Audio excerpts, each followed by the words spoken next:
Hola mis queridos amigos, nuevamente con ustedes, su Doctor Tigre, el que ronca en esta negra noche neoliberal latinoamericana, sudamericana y ecuatoriana, cuando el día de mañana tenemos el denominado Supermartes de los Estados Unidos, que aparentemente para nosotros los ecuatorianos no significa nada, porque es un problema de los norteamericanos, allá ellos sabrán cómo eligen su presidente y no tenemos nada que hacer ahí, pero no sucede eso. Resulta que en este momento Ecuador es expresamente un país gobernado directamente por Donald Trump, solamente que Lenín Moreno es un títere de Donald Trump y el ejército y la policía ecuatoriana son parte de la policía norteamericana y del ejército norteamericano. ¿Cómo sabemos esto? Porque estamos metidos en una denominada guerra contra las drogas, que es una guerra muy difícil de ganar, en la que Estados Unidos tiene dos bases militares establecidas en Ecuador, pero además controla el Ministerio de Defensa, las Fuerzas Armadas en todas sus ramas y la policía a través de oficiales formados en el Instituto Interamericano de Defensa en Filadelfia, en Washington, y a través de personal formado por la DEA en la policía. A tal punto vemos esto que la semana pasada era el día del 27 de febrero, pues día de la batalla de Tarqui, día de las Fuerzas Armadas ecuatorianas, pues es la única batalla que hemos ganado. Desgraciadamente no la ganamos nosotros, nos la dieron ganando los venezolanos con Antonio José de Sucre a la cabeza, y fue una victoria de la Gran Colombia, no de Quito, no de la Real Audiencia de Quito, ni tampoco del Ecuador.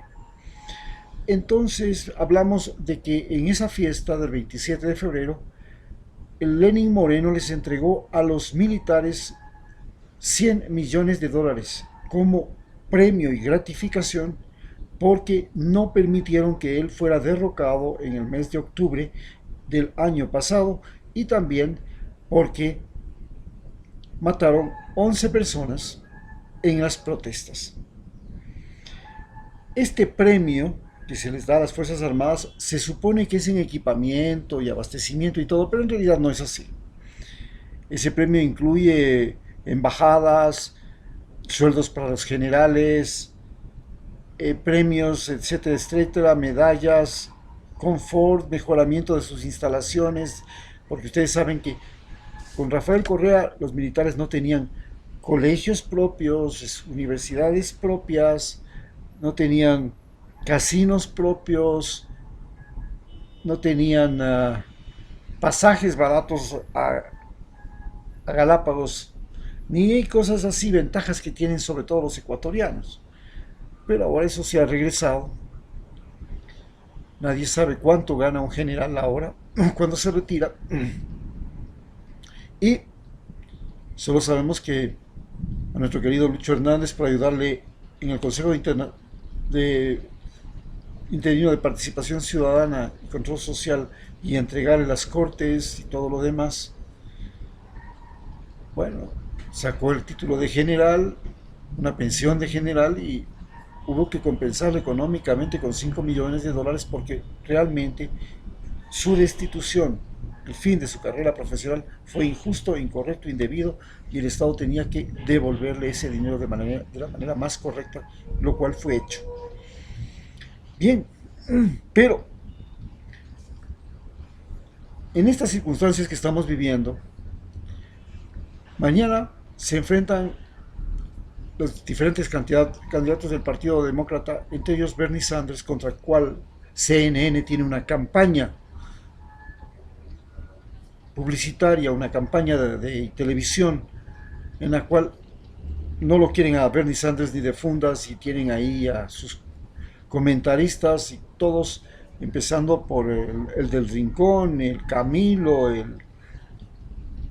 todos esos comentaristas que tienen ahí, que dicen que lo peor que puede suceder a Estados Unidos es que si llegue Bernie Sanders, porque se atrevió a decir que el gobierno de Fidel Castro había sido bueno con los cubanos al darles buena educación y al darles buena salud, lo cual es imperdonable, es posible, es inaceptable, porque ustedes saben que CNN lleva una campaña contra la isla de Cuba y contra el gobierno cubano, que ya lleva 60 años y que junto con otro evento fundamental que ha sucedido ayer, que es la firma de un acuerdo de paz en Afganistán, mediante el cual Estados Unidos retira sus tropas de Afganistán y que debe ser firmado en Qatar. Este acuerdo de paz es realmente un acuerdo de paz con un matiz diferente, pero que en lo esencial es lo mismo. Después de 19 años de guerra, la guerra más larga que ha tenido Estados Unidos en su historia, tienen que retirarse derrotados. Ni siquiera van a firmar ese acuerdo de paz el actual gobierno impuesto por Estados Unidos en Afganistán, sino que lo firman directamente Estados Unidos con los mujahidines y prácticamente es un acuerdo para el retiro de tropas. Esto, sumado a lo que ha sido la derrota en Siria, porque recordemos que la guerra de Siria fue iniciada por Estados Unidos, Francia e Inglaterra, que atacaron a Siria, y luego fue continuada por el Estado Islámico y finalmente, actualmente, la quiere continuar Turquía. Pero prácticamente con la ayuda de Rusia, Siria ha logrado derrotar a Estados Unidos. Por lo tanto, en este siglo XX, Estados Unidos ya suma dos derrotas. La primera de Afganistán y la segunda la de Siria. Pero todavía quedan algunas guerras pendientes que están muy difícil de ganarlas.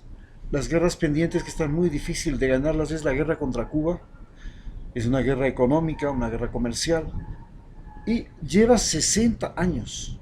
Estos 60 años de guerra, a pesar de que Cuba perdió el apoyo de la Unión Soviética cuando desapareció la Unión Soviética, no logró doblegar a la isla. ¿Cómo se explica que no haya podido doblegar a una pequeña isla situada apenas a 90 millas de la Florida, donde tiene todas las ventajas para despedazarla? Submarinos, armas nucleares, aviación, todo. ¿Por qué no logra derrotarle?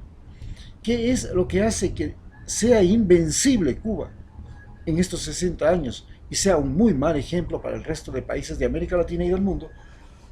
Porque demuestra que un poderío militar no es suficiente para derrotar a la voluntad de un pueblo.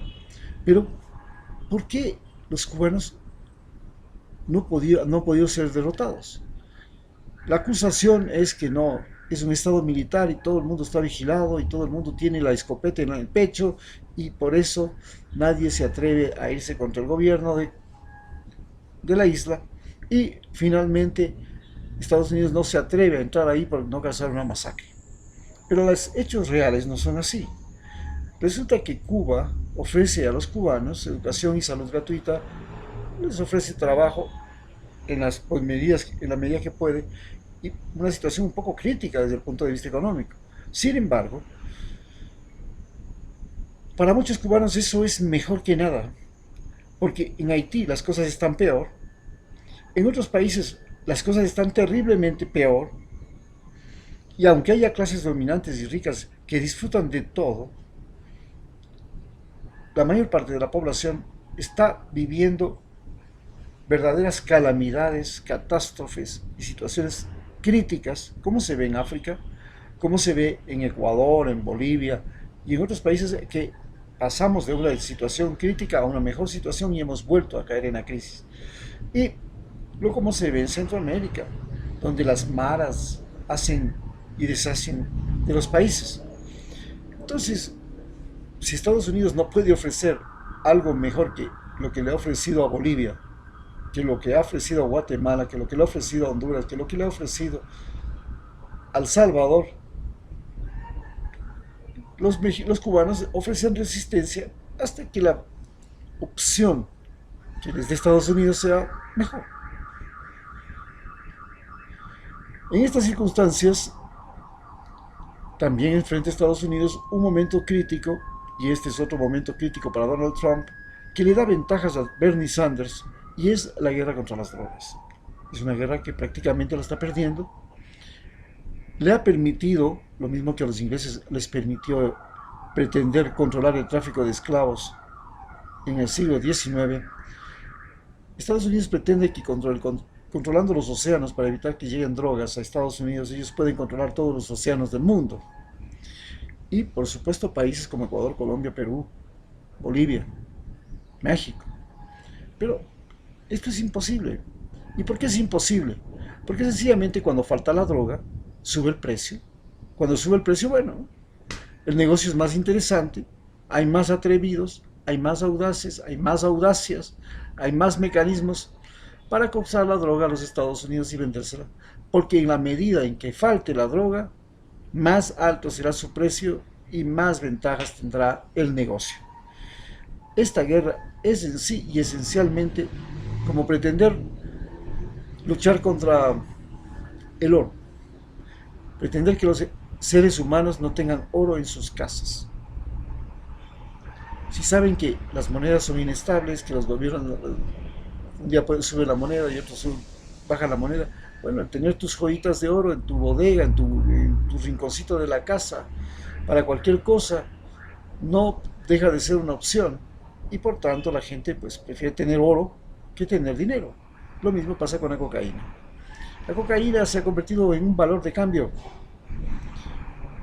Es una droga, sí, pero también son drogas todas las sustancias que ingresan al cuerpo humano y transforman o cambian alguna función de él. Las medicinas, los alucinógenos, los estimulantes, todos ellos son drogas. Si dijéramos que hay una guerra contra las drogas, lo ideal sería y evidente sería que todas las drogas deberían ser excluidas, por tanto también las medicinas, pero no puede ser.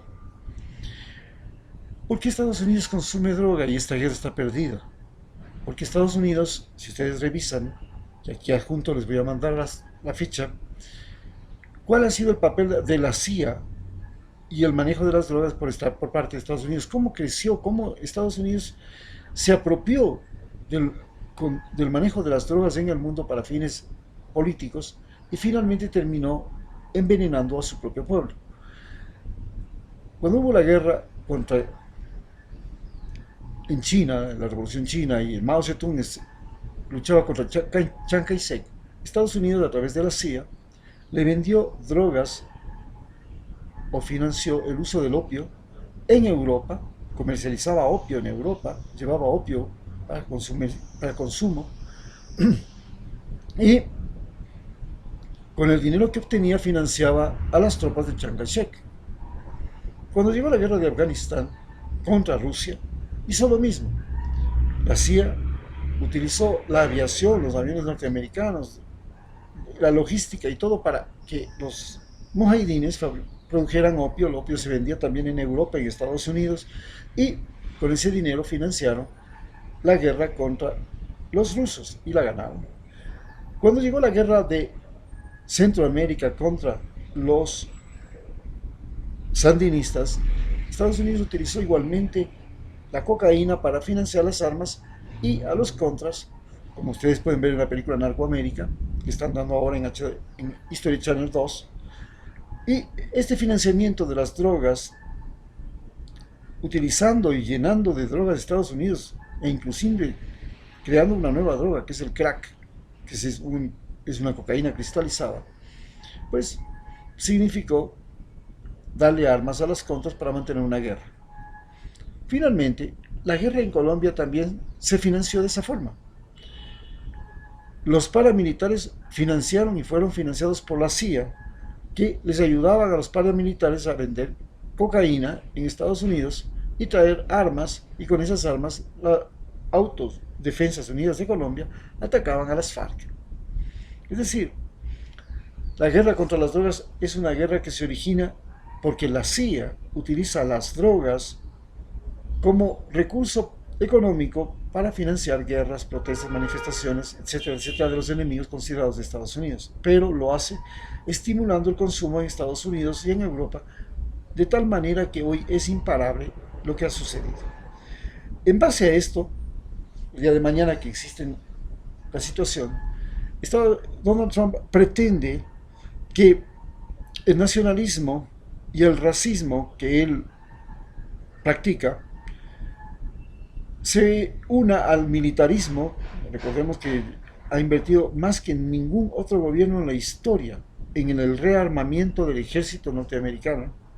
Él admite que ha utilizado $2 billones solo en compra de nuevas armas, norteamericanas por supuesto, y además trata de desarrollar la industria que estuvo parada, la industria de acero, la industria estancada norteamericana, que regrese de China, que regrese de todo el mundo a Estados Unidos, para juntos crear un Estado más poderoso que sea capaz de intimidar.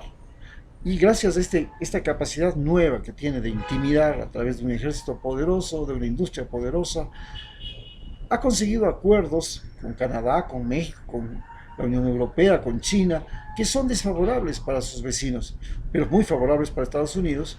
Y de esa manera, además, está procurando algo que es y ha sido el motivo y el fin de todos los imperios del mundo: concentrar la riqueza. Recordemos que cuando Egipto se volvió muy rica, pues fue invadido por Roma. Cuando Roma fue muy rica, fue invadido por los hunos, godos, visigodos, vándalos. Cuando Bizancio se volvió extremadamente rica, fue invadido por los turcos, por los hunos. Cuando España se volvió extremadamente rico, fue invadido por Napoleón.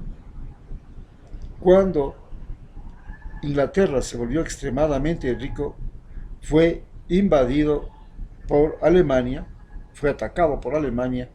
Y finalmente Estados Unidos, que ahora concentra la mayor cantidad de multibillonarios del mundo y concentra la mayor cantidad de riqueza del planeta Tierra, se vuelve pues un bocadito que todos los países lo quieren, le quieren quitar un pedazo.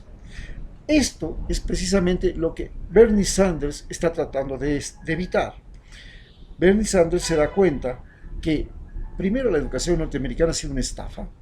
Les ofrecieron a los muchachos que se estudiaban en esas carísimas universidades, iban a sacar conocimientos que les permitían trabajar y pagar los estudios, lo cual es una mentira.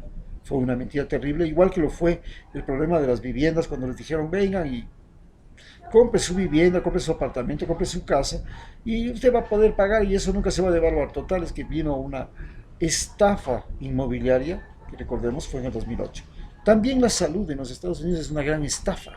Se volvió una salud tremendamente mala, a pesar de tener la mejor tecnología del mundo, los mejores medicamentos del mundo, los mejores médicos del mundo. ¿Cómo llegamos a tener una medicina tan mala que el índice de perspectiva de vida al nacer en Estados Unidos es el primer país en los países desarrollados que, en lugar de aumentar, ha ido disminuyendo? De 80 años ya está en 76. ¿Cómo llegó a tener una sociedad donde la gente se muere? La generación que viene atrás vive menos que la generación que se está yendo, y va a vivir menos. ¿Cómo llegamos a esta estafa de la salud?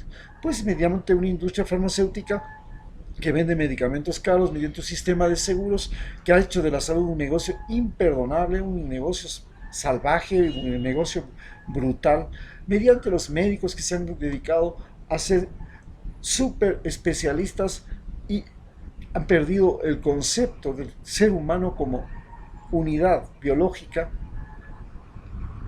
limitándose solamente a concebir el problema desde el punto de vista de su extremada especialidad. Ya no existe cirujano de ojos, existe cirujano de córneas, ya no existe traumatólogo en general, ahora solo existe traumatólogo de cadera, traumatólogo de pies, traumatólogo de manos.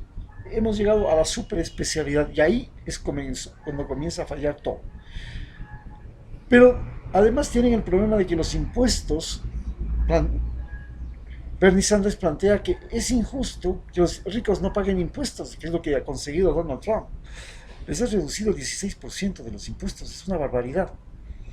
Y él se ha beneficiado en más de $500 millones solamente por eso.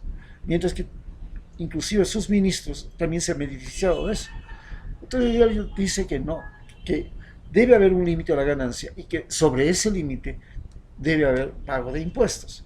Y esto ya se practica en Suecia, en Noruega, en Dinamarca, en Canadá, diciéndoles a los ricos, miren, ustedes pueden ganar tanto de dinero, pero si se pasan de esta raya, ustedes tienen que pagar impuestos, pues.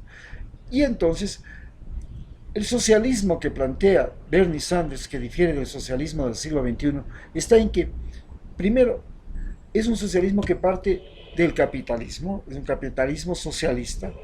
Este capitalismo socialista parte, como es el capitalismo norteamericano. El capitalismo norteamericano tiene como eje fundamental la innovación, la creatividad, la imaginación y los inventos. Y a partir de eso propone desarrollar un nuevo capitalismo que sea ecológicamente responsable. Y este capitalismo ecológicamente responsable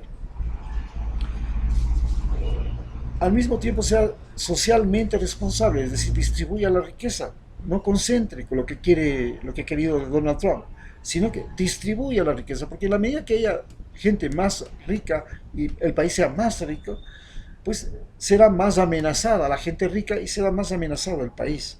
A su vez, trata de frenar el proceso migratorio. ¿Cómo sabe que el proceso migratorio es necesario? Porque Estados Unidos tiene una degeneración genética. Y esta degeneración genética necesita una renovación a través de la migración de su capacidad genética, de su capacidad. Son seres humanos que ya no pueden vivir en el planeta Tierra. ¿Cómo no pueden vivir en el planeta Tierra? Claro, son seres humanos que si salen al sol les da cáncer de piel. Son seres humanos que si les pica un mosquito se enferman. Son seres humanos que si aparece un virus con el cual hemos vivido todo el tiempo, como lo que pasó en China, se puede propagar en Estados Unidos a una velocidad mucho más grande que en América Latina, donde nosotros estamos expuestos siempre a parásitos, a bichos, a cosas, y nuestro sistema inmunológico, nuestros glóbulos blancos están en continua actividad, pero en Estados Unidos no, eso no pasa.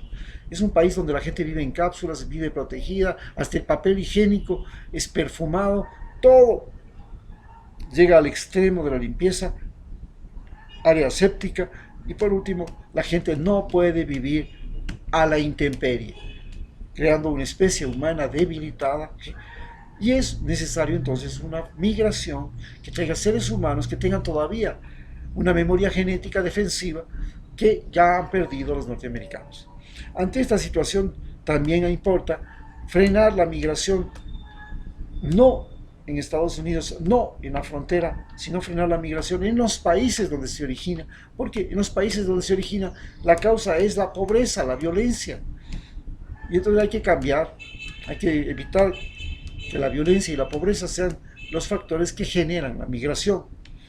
Y eso es lo que propone Bernie Sanders, de sacar la riqueza que está concentrada en los Estados Unidos y llevarla hacia los países donde hace falta para evitar procesos migratorios. Esta es la gran diferencia entre Bernie Sanders y Donald Trump.